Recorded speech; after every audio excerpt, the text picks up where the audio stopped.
Halo semuanya, perkenalkan nama saya Dayang Muhammad Yusuf Aksol Farabi, biasa dipanggil Farabi, mahasiswa Institut Teknologi Bandung angkatan 2017 dengan program studi Sistem dan Teknologi Informasi.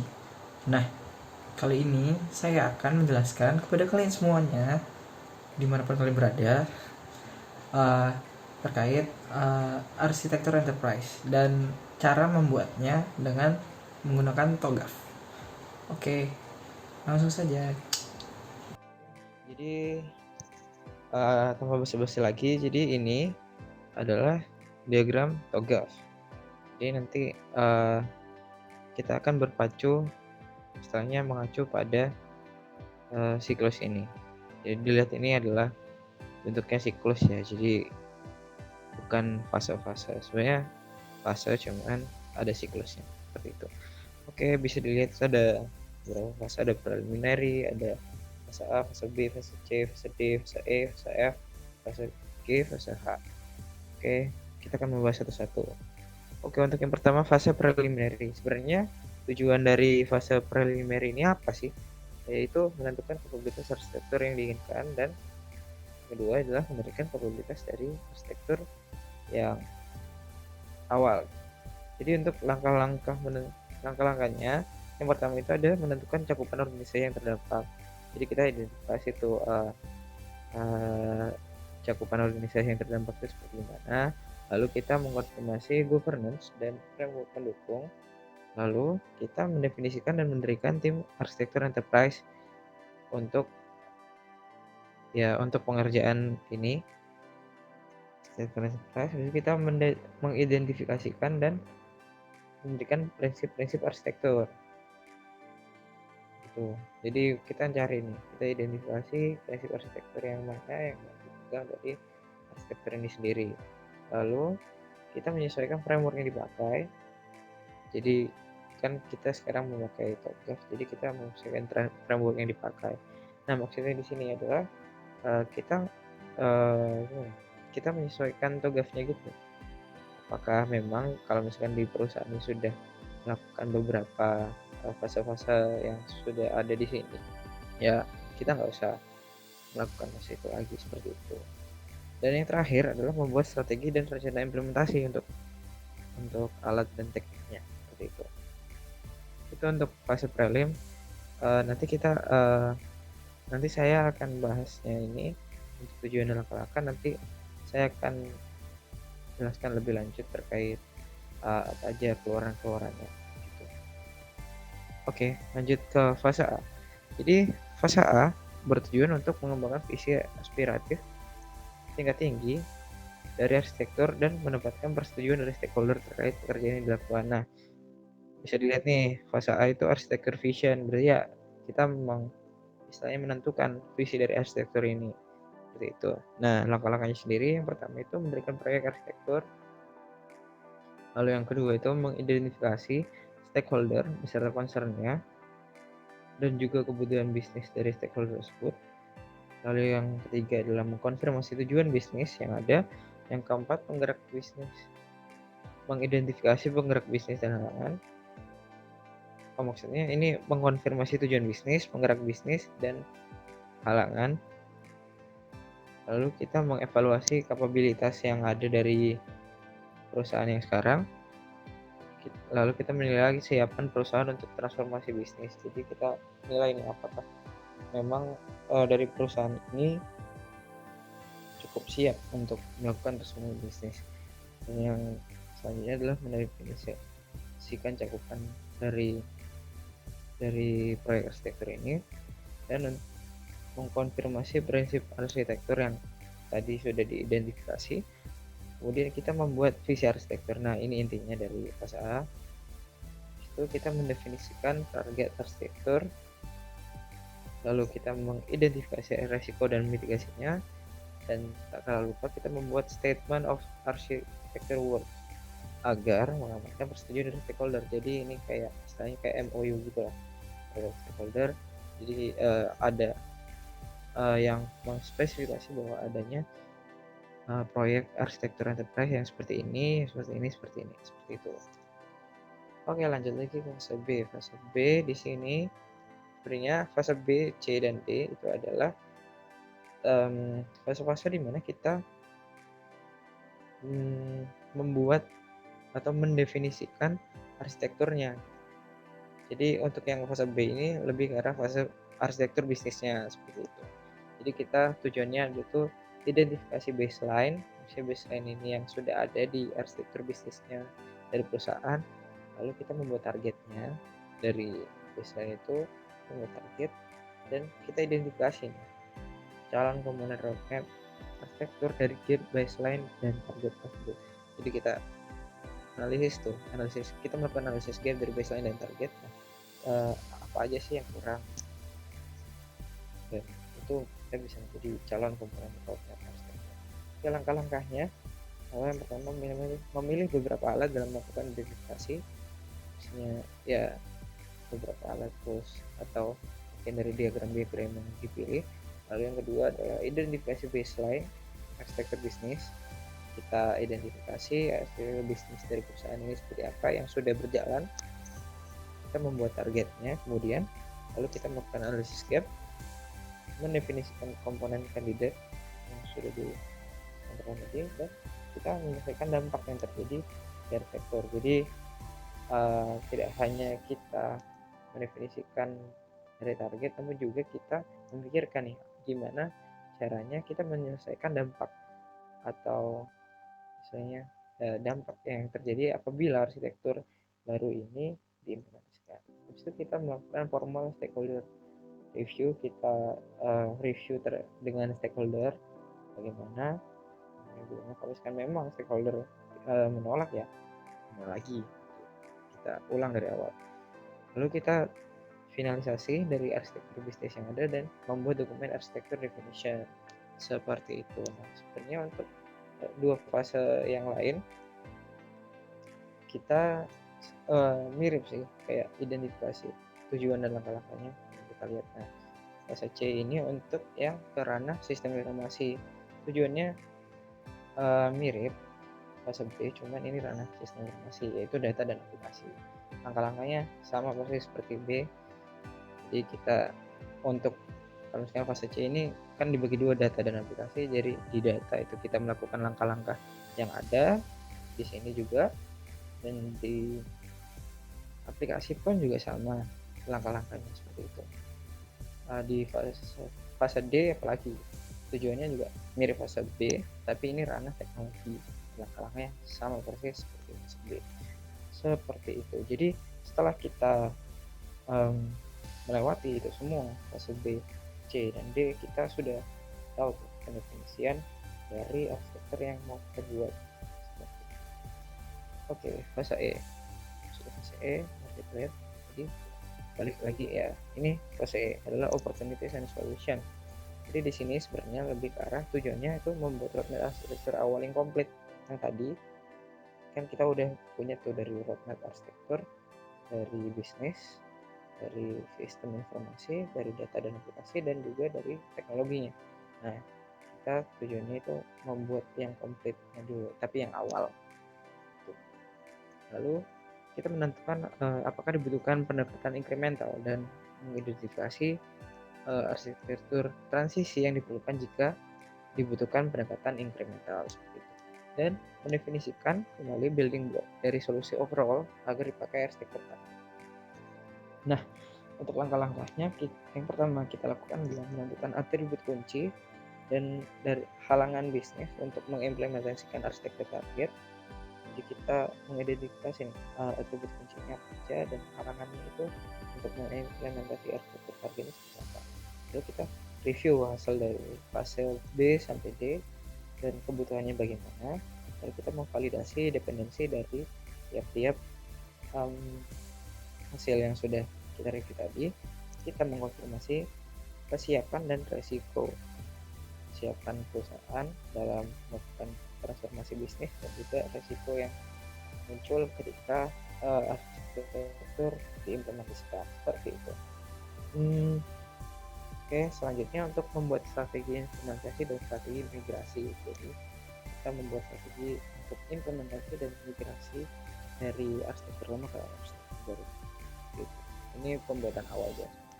Lalu selanjutnya adalah mengidentifikasi dan mengklasifikasi pekerjaan yang major, yang benar-benar memang itu penting.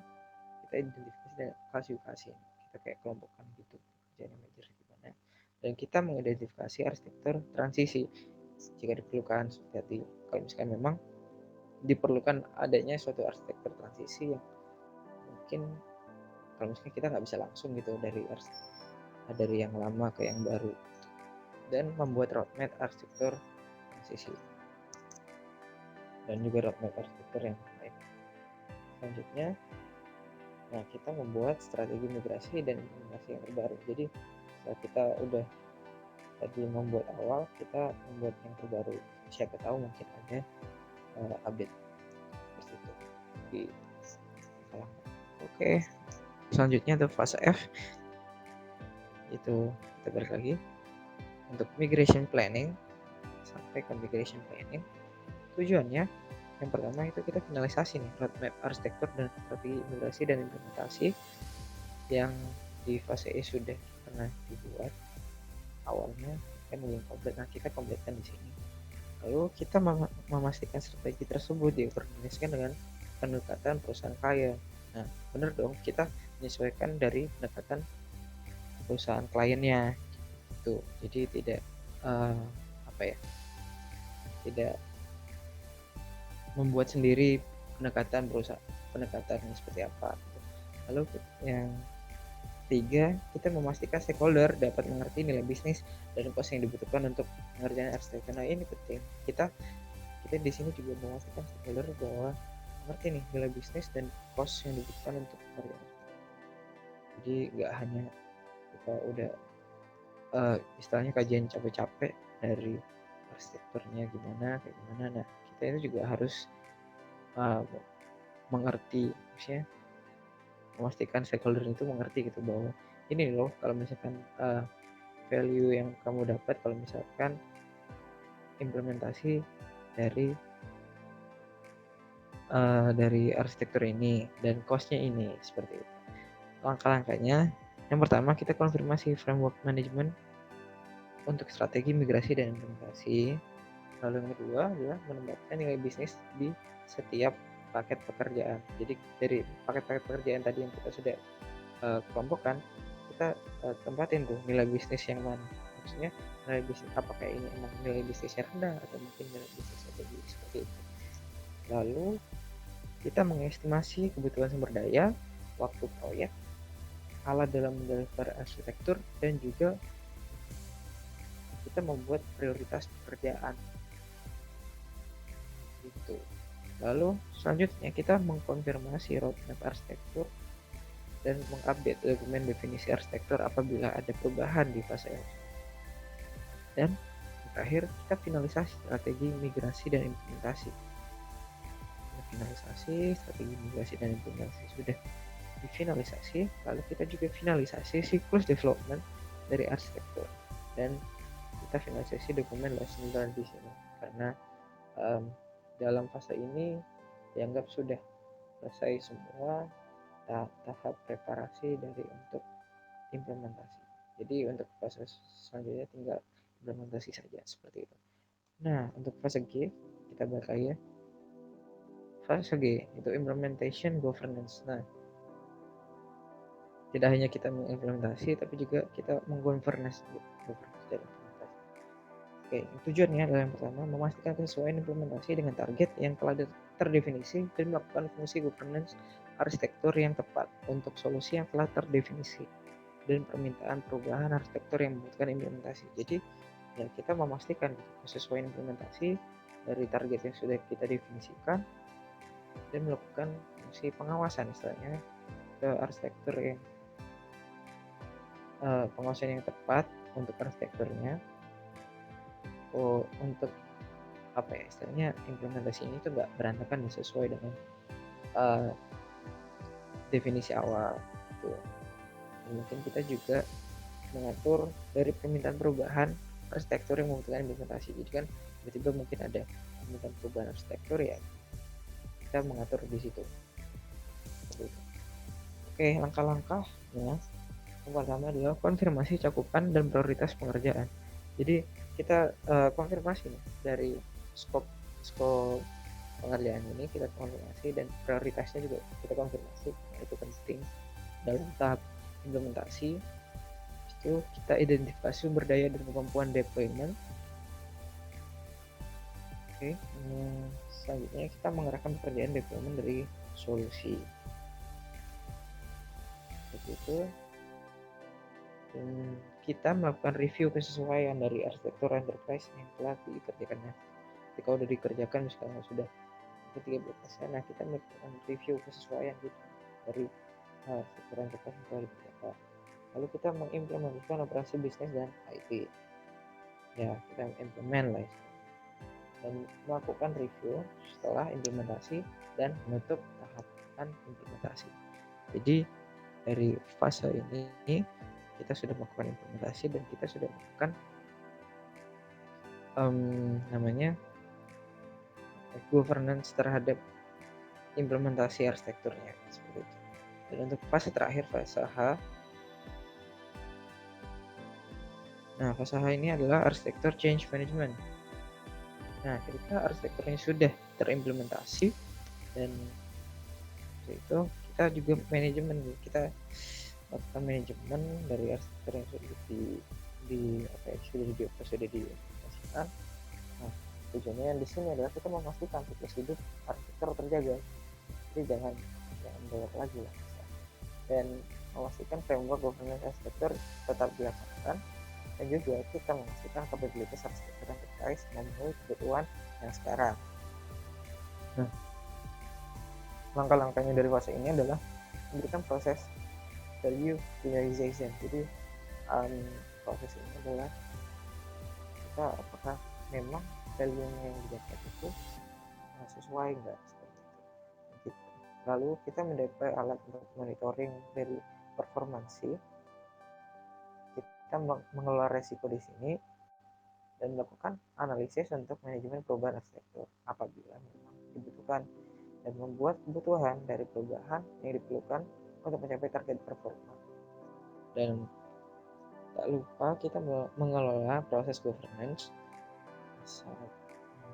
agar proses governance yang baik itu dan implementasi dari arsitekturnya itu tidak buruk, dan kita melakukan proses untuk implementasi perubahan. Nah, dari sini kita balik lagi ke tugasnya.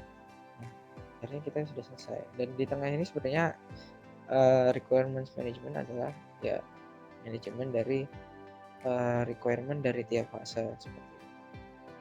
Oke, itu secara singkat saya akan menjelaskan contoh yang saya coba bangun dengan teman-teman saya di perusahaan Skarjaket ini. Namanya sekilas di company profile-nya seperti ini. Skarjaket adalah butik yang menjual pakaian khusus batik khusus wanita. Misinya bisa dilihat seperti ini. Nah, kita ini dari tahapan ini tahapan preliminary untuk kita lakukan ini, identifikasi misi, identifikasi goals seperti itu. Goalsnya juga bisa dilihat seperti ini. Kelima, brand awareness, customer satisfaction, customer retention, market share, dan price cost.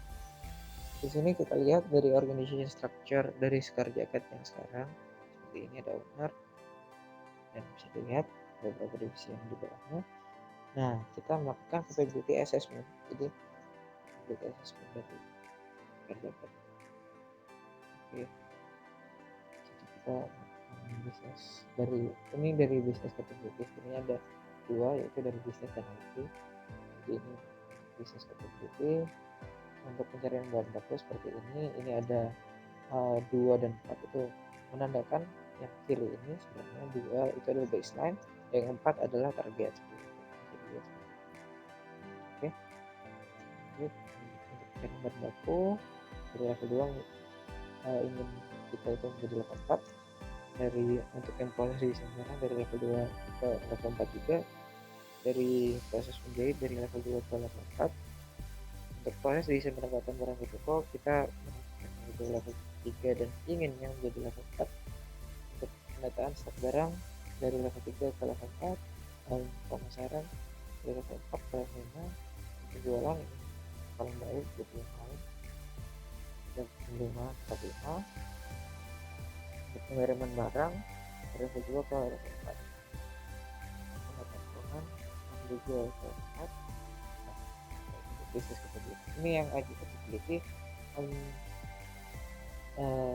kami analisis ada 3 dari target ini bisa dilihat untuk data stok barang, pendataan data, transaksi penjualan, dan pengelolaan data finansial. Oke, ini solusi yang kami tawarkan. Ada 6, jadi ada point of sale, sistem point of sale, website, sistem informasi pendataan inventaris barang-barang, dan e-money. Kita bekerja sama dengan ini, melakukan endorsement, dan membuat produk lini produk baru seperti itu. Nah, kita sekarang di fase A, di stack division. Di sini kita bisa lihat dari stakeholder-nya, konsep-konsepnya apa, dari pemilik, ada plan store, personal, sales, dan lainnya bisa dilihat seperti ini. Oke, ini adalah vision diagramnya. Kita dari kondisi sekarang yang seperti ini dari kondisi dan next. Ini vision statementnya ada 3. Lihat, ini adalah implement proses model yang kita gambarkan ketika sudah ada solusi yang kita tawarkan tadi, misalnya sudah diimplementasi. Ini targetnya. Ini untuk layanan pembayaran pos melalui sales. Ini gambaran BPMN dari layanan cash flow bulanan. Dan ini untuk BPMN layanan pencatatan stok untuk target ya. Target arsitekturnya seperti ini. Nah, resulting arsitektur modelnya kayak gini. Jadi bisa dilihat dari customer journey untuk dari awal mengunjungi Instagram sampai barang kirim seperti ini yang dilakukan dari sistemnya, dari arsitekturnya seperti itu. Oke, lanjut lagi untuk arsitektur supporting di proses. Bisa dilihat itu ada beberapa supporting prosesnya. Dari infrastruktur itu ada administrasi izin usaha, health server, dan mesin payment, money, dan hosting. Set ini untuk target ya, virgin portal untuk target. Untuk ARM mungkin perekrutan pegawai, pelatihan dan pembinaan, teknologi development, pengadaan web server, pengadaan sistem payment, dan pembuatan website, dan procurementnya dan infrastruktur teknologi informasi. Dan ini yang di hijau lebih tuanya primary activity seperti itu. Nah, untuk arsitektur models, nah kita ini sudah masuk ke tahapan fase B, C, dan D. Ini untuk fase B kan bisnis. Bisa dilihat ini kita identifikasi baseline yang di kiri, konseptualnya. Nah, yang di kanan adalah yang target. Seperti itu. Ini untuk konseptual. Maaf, ini maksudnya ini yang konseptual baseline. Yang kiri ini business function dan yang kanan itu adalah business service. Nah, ini target. Jadi yang kita tambahkan ini yang biru. Terus ada post management, partnership, dan untuk service-nya ini ada banyak. Ada 7 service tambahan. Nah, ini adalah arsitektur model, maksudnya data flow diagram dari logical baseline arsitektur yang mau kita bikin seperti ini. Nah, ini logical target. Sebenarnya mengapa tidak berubah, karena yang kita rubah adalah di dalam sistemnya, jadi tidak terlalu kelihatan di sini. Oke, lanjut untuk data arsitektur modelnya seperti ini. Untuk konseptual baseline-nya ini masuk fase C yang bikin data. Ini konseptual targetnya seperti ini, bisa dilihat. Dan ini adalah logical baseline dari data arsitektur model baseline. Ini targetnya seperti ini, data arsitektur modelnya. Lihat ada beberapa tambahan terkait transaksi, promosi, feedback, dan laporan keuangan. Seperti itu. Ya. Oke, untuk yang application architecture models, ini conceptual based seperti ini. Ini aplikasi. Ini bagian masih tetap di fase C, tapi bagian aplikasi ini conceptual based-nya. Dan ini conceptual targetnya, bisa dilihat yang biru adalah yang ditambahkan. Nah, dari logical biasanya bisa dilihat seperti ini. Kalau mau lihat untuk targetnya seperti ini. Jadi yang merah adalah yang lama dan yang kuning adalah yang mau kita tambahkan untuk application architecture model. Oke, lanjut lagi untuk physical baseline. Ini misalnya deskripsinya dari yang ini, deskripsinya seperti ini.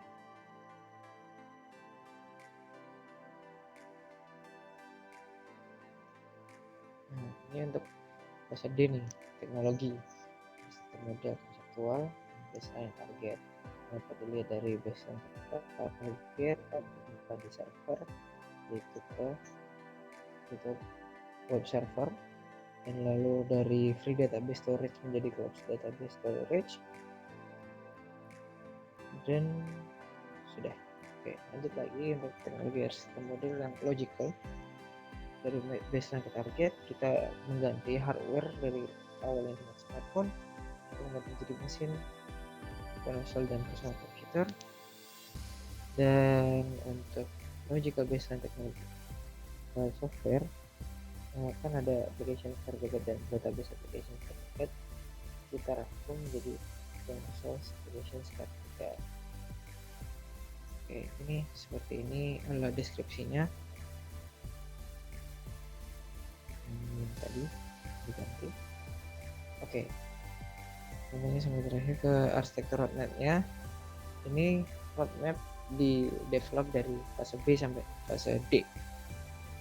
Nah, jadi ini nih kita bisa lihat project benefitnya. Dan ini merepet fase D karena kita harus memastikan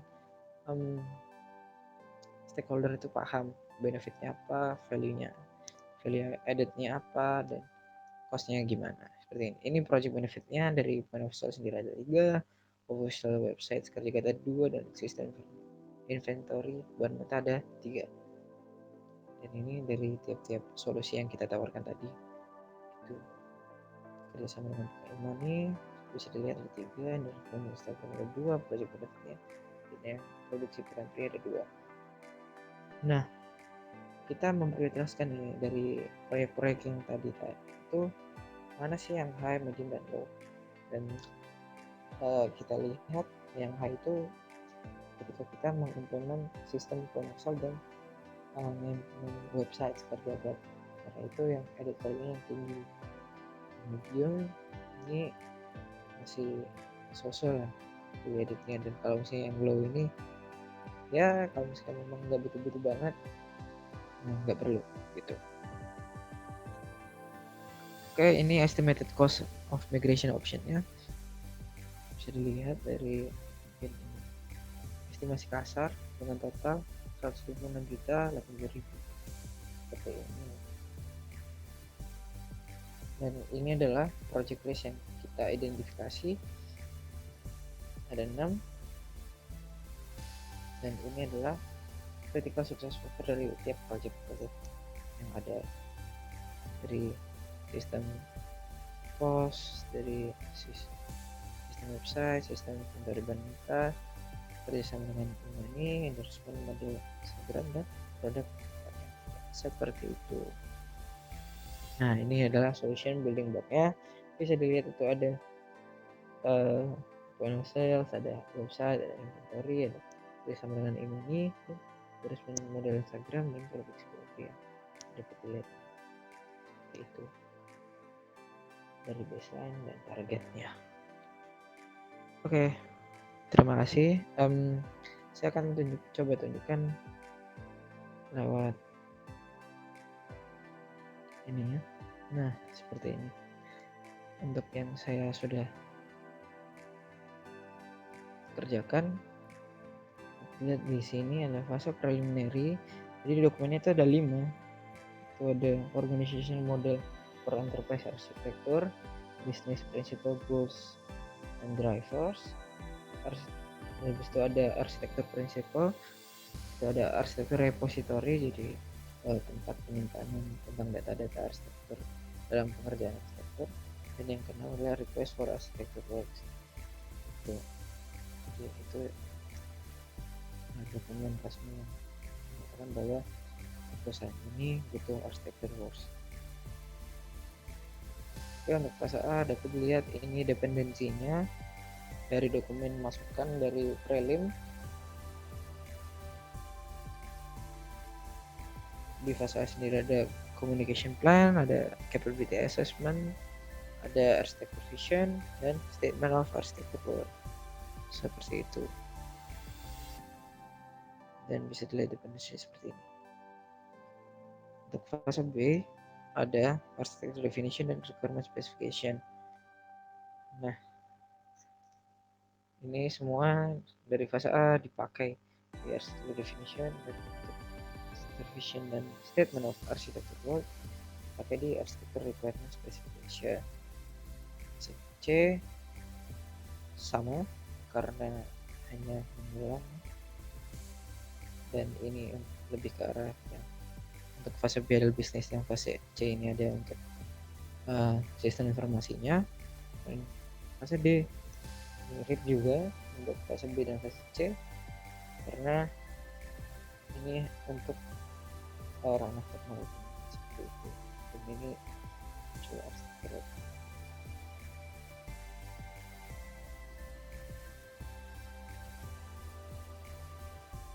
Oke, sekian dulu